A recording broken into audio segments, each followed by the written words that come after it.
Amém. Esse é o nosso Deus. Amém. Romanos 1, 16 e 17, o apóstolo Paulo afirma o seguinte: não me envergonho do Evangelho, porque é o poder de Deus para a salvação de todo aquele que crê, primeiro do judeu, depois do grego, porque no Evangelho é revelada a justiça de Deus, uma justiça que do princípio ao fim é pela fé. Como está escrito, o justo viverá pela fé. Amém. Até aqui. Amém. Irmãos, como é possível um Deus santo perdoar pecadores e ainda assim permanecer santo? Como é possível um Deus santo perdoar e se relacionar com criaturas que apresentam uma natureza totalmente depravada? E ainda assim permanecer santo, gracioso, misericordioso. O texto que acabamos de ler é a resposta para esse dilema. Pela morte de Jesus, Deus foi justo com a sua santidade e ao mesmo tempo foi justo ao ser o nosso justificador. Deus nos justificou, nos imputou a justiça através de Jesus, mediante a fé. Aleluia! Pregação poderia terminar aqui. É isso, exatamente isso que Deus fez. Somente a fé significa isso. Mas agora a gente vai digerir essa verdade divina, essa maravilha que Deus fez na vida da gente. Os estudiosos afirmam que a carta de Paulo aos Romanos é o resumo de toda a revelação bíblica. E que esse trecho específico que a gente acabou de ler, Romanos 1, 16 e 17, é o ápice de toda a mensagem dessa carta. E todo o restante da epístola é um comentário, é uma exposição do que Paulo fala nesses dois versículos, 16 e 17. O texto que a gente acabou de ler revela a doutrina da justificação pela fé. Somos justificados pelo ato que Jesus operou em nosso favor, somos justificados mediante a fé. Doutrina que deu luz a esse fundamento proclamado pela reforma, sola fide, somente a fé. E aí, quais as implicações dessa revelação divina? O que isso promove na vida da gente, em função dessa verdade que o apóstolo Paulo escreveu a respeito da nossa salvação? Quais as implicações dessa revelação divina? Anote, por favor, em primeiro lugar, essa mensagem, somente a fé, é a essência do Evangelho. Essa mensagem, somente a fé, é a essência do Evangelho. Tudo que o Evangelho vai ensinar para a gente vai passar por essa verdade aqui.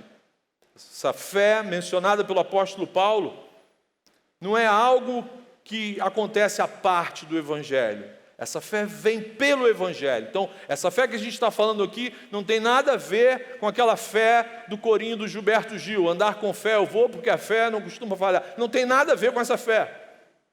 A fé que a gente está falando aqui é uma fé que parte do Evangelho, em função da revelação que o Evangelho promove na gente.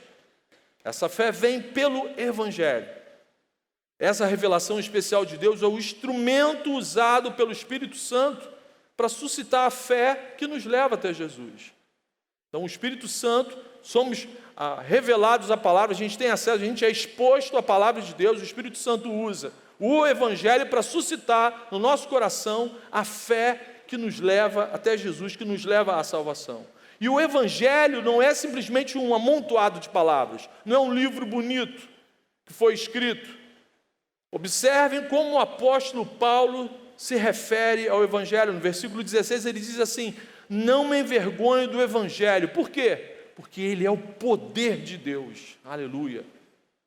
O Evangelho não é um compêndio da literatura. O Evangelho é o poder de Deus para a salvação. O Evangelho é algo que muda a eternidade de um ser humano. Observem que Paulo também está nos dizendo que naquele tempo já existiam pessoas que se envergonhavam do Evangelho. A pressão do mundo à sua volta contra essa verdade já era grande naquele tempo. Algumas pessoas já se envergonhavam do Evangelho. E com certeza também existiam, como nos dias de hoje, pessoas que envergonhavam o Evangelho. que distorciam a verdade do Evangelho, que mentiam para as pessoas, distorcendo a verdade do Evangelho. É importante mencionar que a mensagem que trouxe salvação para o apóstolo Paulo, a mensagem que mudou radicalmente a vida do apóstolo Paulo, não foi aquela, por exemplo, ensinada pelo Evangelho da prosperidade. O Evangelho que suscitou no coração do apóstolo Paulo a fé em Jesus, não foi, me perdoem a expressão, essa bobagem que promete um Deus a serviço do homem, a serviço do ser humano. Uma sandice que troca a cruz de Cristo por um carro novo. Troca a vida eterna pela prosperidade material aqui na terra. Você fala de céu, ninguém quer ir para o céu, quer ficar na terra. Um falso evangelho pode até atrair algumas pessoas, mas não reconcilia ninguém com Deus. Um falso evangelho pode atrair multidões, mas não reconcilia ninguém com Deus. Também é importante mencionar que Paulo não está falando desse tal evangelho que nos dias de hoje faz muito sucesso, que é o evangelho progressista, modernoso, politicamente correto, inclusivo, que prega o venha como estás e permaneça como estás. O amor vence, o amor venceu. Todo mundo vai ser salvo. Esse falso evangelho é aquele que leva, pode até levar pastores para Sapucaí, mas não vai escrever o nome de ninguém no livro da vida. De qual evangelho, então, Paulo está falando? Versículo 16, ele está falando do poder de Deus para a salvação. Paulo está falando do evangelho que, mediante a fé em Jesus, tem o poder de mudar a eternidade de um ser humano. Tem o poder de transformar aquele que nasceu destituído da glória de Deus em amigo de Deus. É esse o evangelho que Paulo está falando. De um poder que não encontra oponentes. Ainda no versículo 16, somos levados para a segunda implicação. Somente a fé é uma condição imposta pelo Evangelho. Anote isso. Somente a fé é uma condição imposta pelo Evangelho. Não tem outro jeito. Não me envergonho do Evangelho, porque é o poder de Deus para a salvação. O que está escrito aí na sua Bíblia? De todo aquele que crê. Então, isso é uma imposição do Evangelho. Só há salvação para aquele que crê. Ou seja, o apóstolo está falando de uma mensagem que é universal, é uma mensagem católica, é universal, é para todo mundo, foi revelada primeiro aos judeus, mas é uma mensagem que pode alcançar qualquer pessoa desse planeta, seja judeu, grego ou gonçalense, todo mundo tem acesso, pode ter acesso a essa revelação. O pessoal que veio de São Gonçalo dá glória a Deus aí, glória a Deus. Nascido e criado no Alcântara, mistério. Aquela rua da feira continua linda, né? Que beleza! Essa mensagem também alcançou essas pessoas. Sou prova viva disso. Aleluia!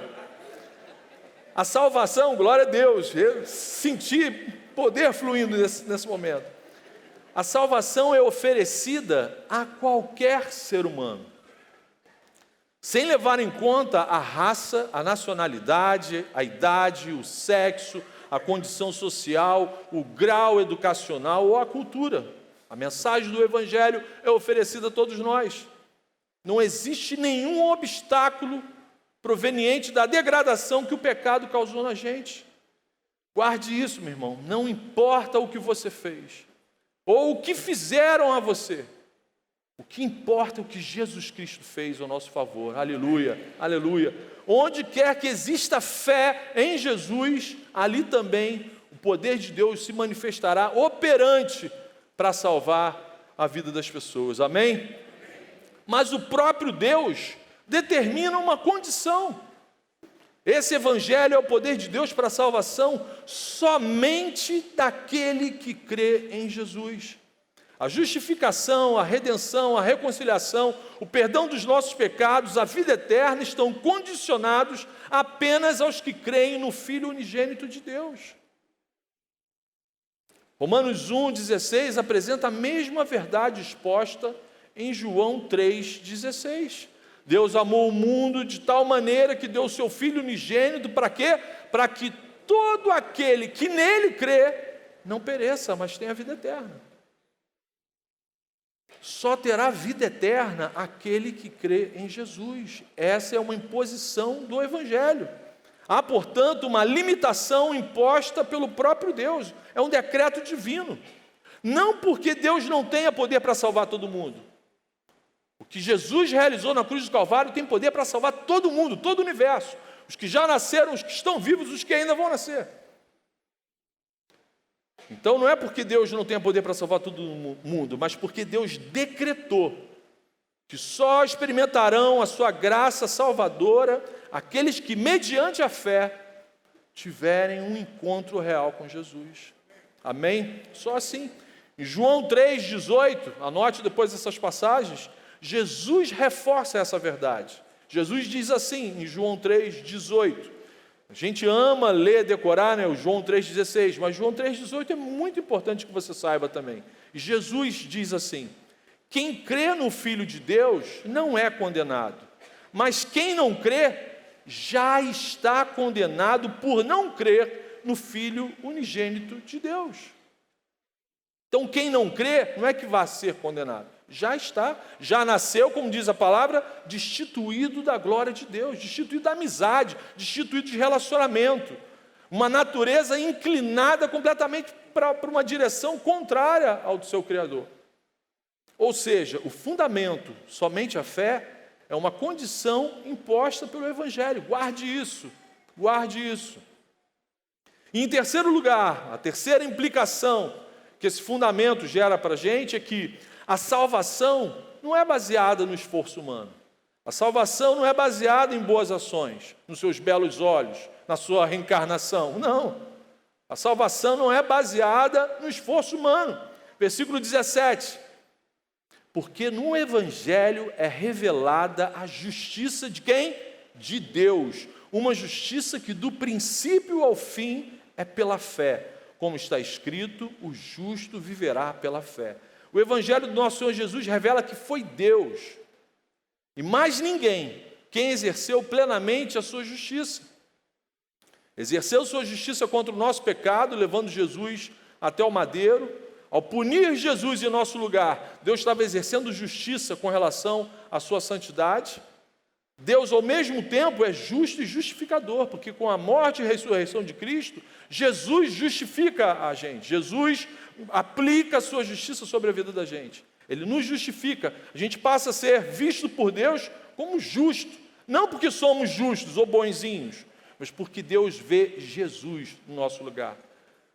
E isso muda toda a relação. A justiça de Deus que se revela no Evangelho é a justiça de Cristo, concedida somente a todo aquele que crê. Só faz sentido para as pessoas em que o Espírito Santo está agindo, trabalhando através da palavra de Deus. Você conta isso para uma pessoa que ainda está nas trevas, o HD trava, sai fumaça, mas não entende.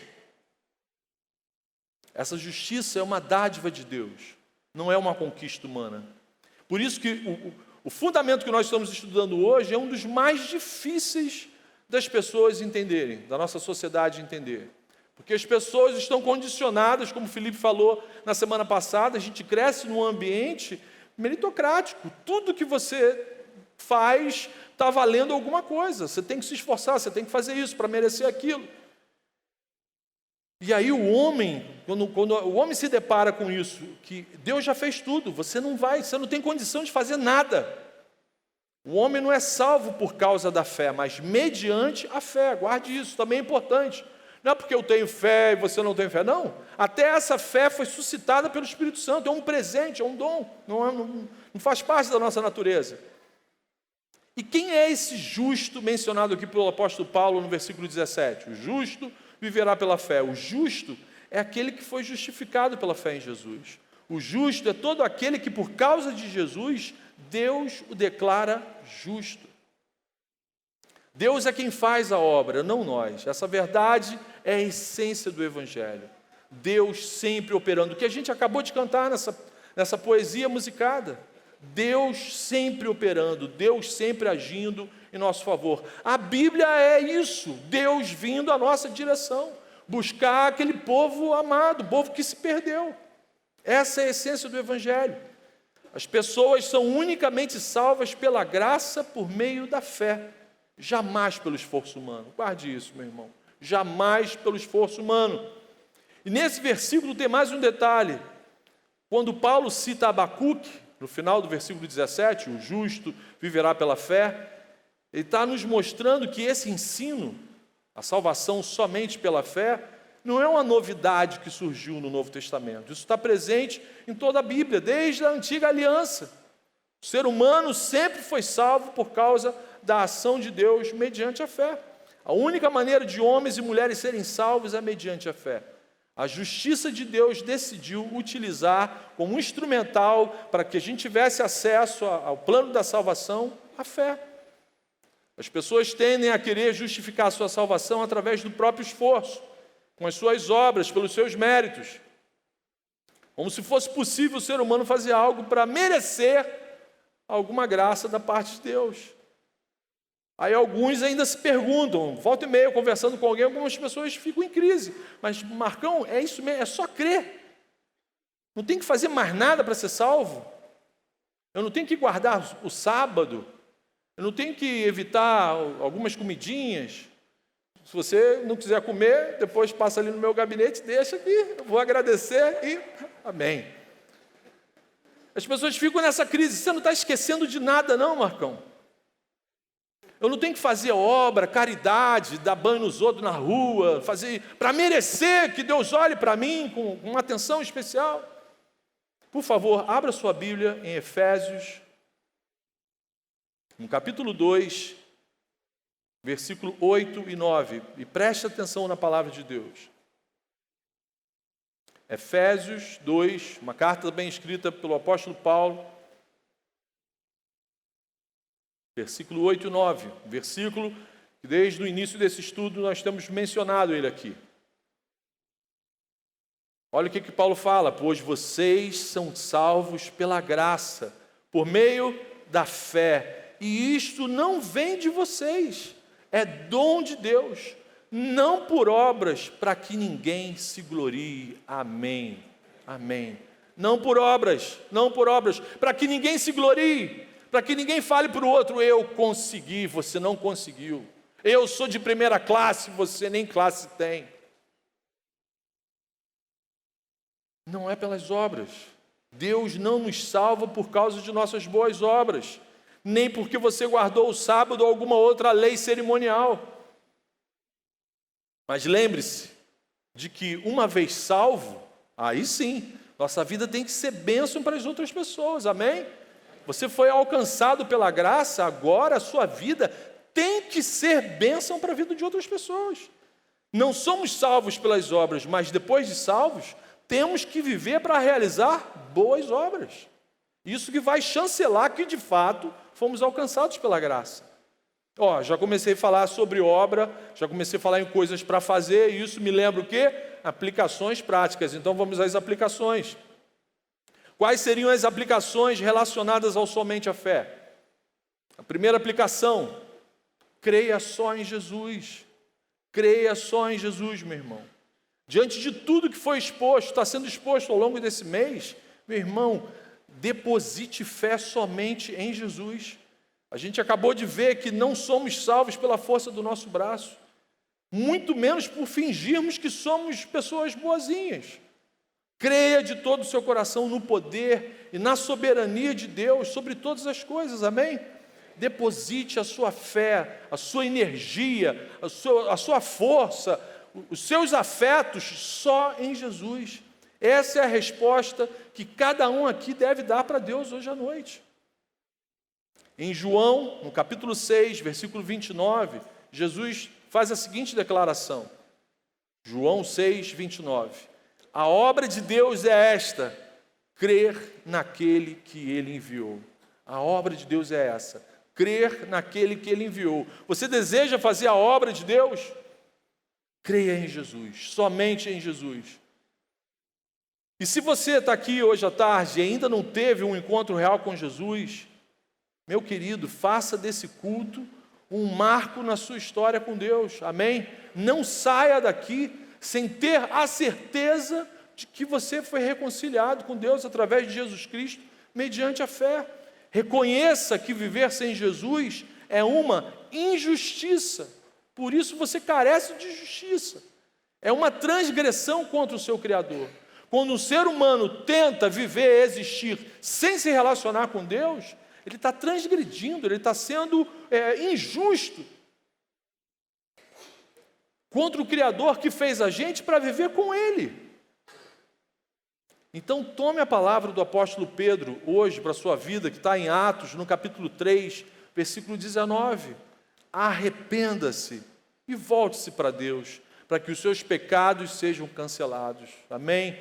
Você que está aqui hoje à noite e ainda não tem certeza da sua salvação, do seu relacionamento com Cristo, arrependa-se e volte-se para Deus, para que os seus pecados sejam cancelados. Não saia daqui sem fazer a oração do publicano, que Jesus registra lá em Lucas 18, capítulo 18, versículo 13. O publicano, diante do amor, da graça, da santidade de Deus, Jesus diz que ele faz essa oração: Deus, sê propício a mim, pecador. Ele nem olha para o alto, ele bate no peito e diz: Deus, sê propício a mim, pecador. Faça essa oração hoje à noite. Filipinho explicou super bem na semana passada o que é propiciação. É transformar a inimizade em amizade. É transformar alguém que era inimigo de Deus em amigo de Deus. Então faça essa oração: Deus, por favor, apague os meus pecados, seja o meu Deus, o meu Senhor e o meu amigo. Não saia daqui sem essa certeza. Amém, meu querido? Não saia daqui sem essa certeza, que hoje seja noite de salvação na vida daqueles que ainda não conhecem Jesus. Segunda aplicação, para você que diz que é crente, para você que diz que passou por um novo nascimento,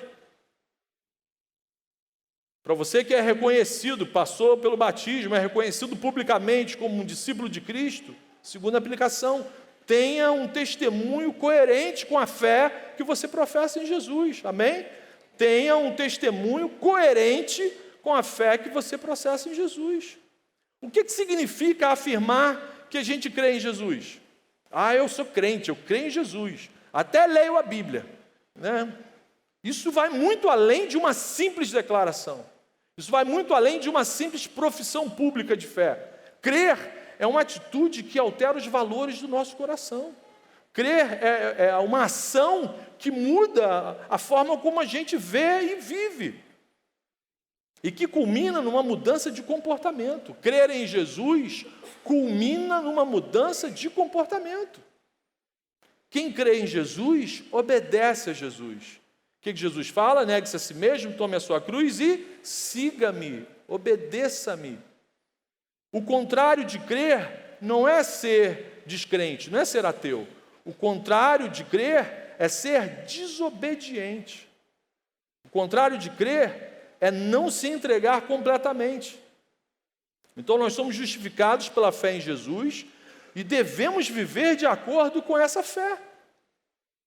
Tiago, irmão de Jesus, lá no capítulo 2, no versículo 14, ele faz o seguinte questionamento: de que adianta, meus irmãos? Ele está falando para crente. De que adianta, meus irmãos, alguém dizer que tem fé se não tem obras? Se não tem um testemunho coerente com alguém que diz que é de Jesus? Lembre-se, nós não somos salvos pelas obras. Mas se afirmamos que fomos salvos, aí Tiago vai falar: onde estão as obras? Onde está o seu testemunho? Deixa eu ver de forma concreta o que está produzindo esse relacionamento com Deus. Jesus vai falar lá em João que os meus discípulos darão muitos frutos. E aí no versículo 17, Tiago continua: assim também a fé por si só, se não for acompanhada de obras, está morta. Só dar declarações, só professar publicamente, isso Tiago vai falar, a fé, se não for acompanhada de um testemunho coerente, não vai gerar vida, não vai produzir vida. Falar por aí que foi salvo por Jesus, falar por aí que é crente, mas na vida prática não testifica essa fé em Jesus, do que isso vai adiantar? Aí vem a pergunta: será mesmo que essa pessoa foi alcançada de fato pela graça? Ou foi alcançada pela religiosidade, foi alcançada por um ambiente saudável. Se em outras religiões você tem que fazer alguma coisa boa para ser salvo, no cristianismo você é salvo para fazer coisas boas. Quem te salvou foi Jesus. E agora você tem consciência de que Ele te salvou e te criou para você fazer boas coisas, boas obras, ser bênção. Aquela ordem que Ele deu para Abraão é para todos nós. Abraão, sê tu uma bênção. Foi exatamente por isso que Deus nos criou, ou seja, um testemunho coerente com a fé que a gente professa confirma que de fato temos fé de verdade em Jesus. Paulo continua em Efésios agora, no capítulo 4, a partir do versículo 25, tratando dessa questão de um testemunho coerente, Paulo vai enumerar uma série de coisas que tem que mudar quando a gente tem um encontro real com Jesus. Efésios, capítulo 4, a partir do versículo 25. Se você foi salvo pela fé em Jesus, Paulo diz o seguinte para você. Efésios 4, 25. Abandone a mentira e passe a falar sempre a verdade. Versículo 28. O que roubava, não roube mais e passe a trabalhar. 32. Sejam bondosos e pacientes uns com os outros. Meu irmão, quem caminha com Jesus, quem foi alcançado pela graça mediante a fé, a vida tem que mudar. O testemunho de vida, de prática de vida, tem que ser coerente com a fé que é declarada. Se verdadeiramente fomos salvos, a nossa vida tem que mudar para melhor, amém? E a primeira pessoa a perceber isso são os nossos parentes, são as pessoas que moram com a gente. Você quer saber se o Marcão é de fato crente? Converse com a minha esposa, converse com os meus filhos, converse com os meus irmãos, meus pastores, que todos os dias estamos juntos. Dentro de casa é o ambiente missionário mais delicado, mais desafiador. Por isso que algumas pessoas querem ir para a África, para ficar longe de casa. Glória a Deus pela vida daqueles irmãos que se despreendem das suas casas e vão para um campo fora da sua localidade. Mas muita gente foge do ambiente missionário mais desafiador que existe, que é o metro quadrado da nossa casa.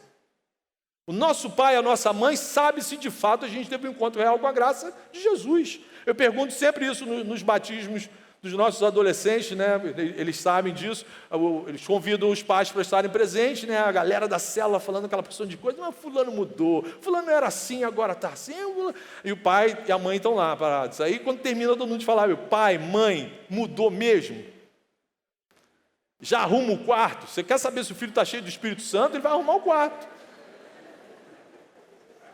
Ele já ajuda você a lavar a louça, catar aqueles negócios que o cachorro faz no quintal.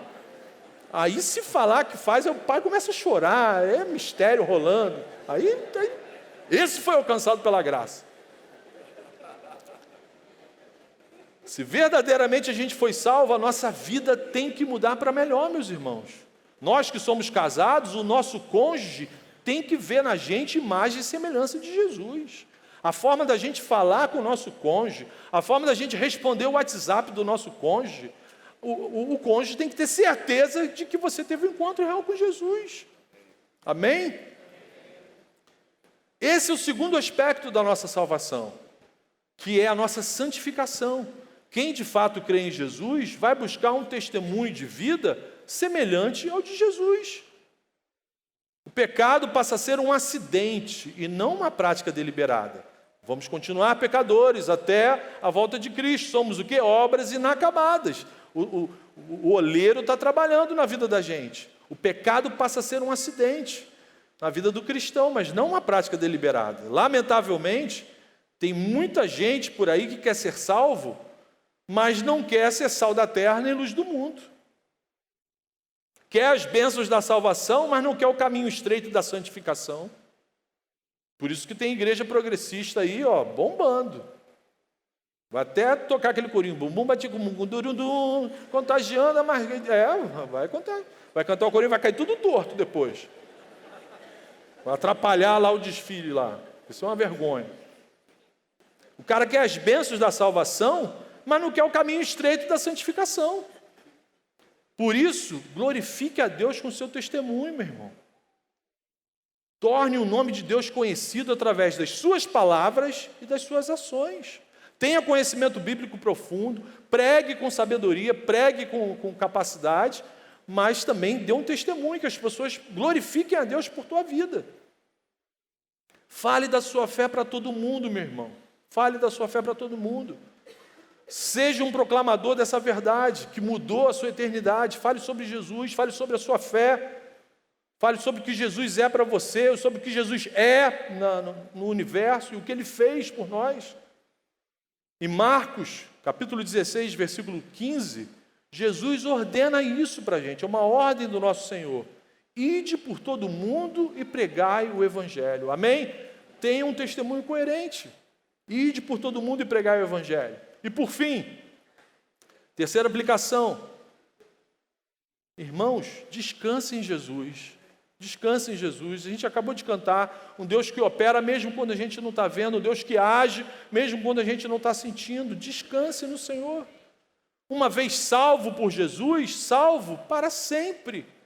Amém? Você vai passar a eternidade com o Senhor Jesus. Se você foi salvo por Jesus, descanse nos braços do Deus da sua salvação, meu irmão. Se Deus é por nós, quem será contra nós? Descanse no Senhor.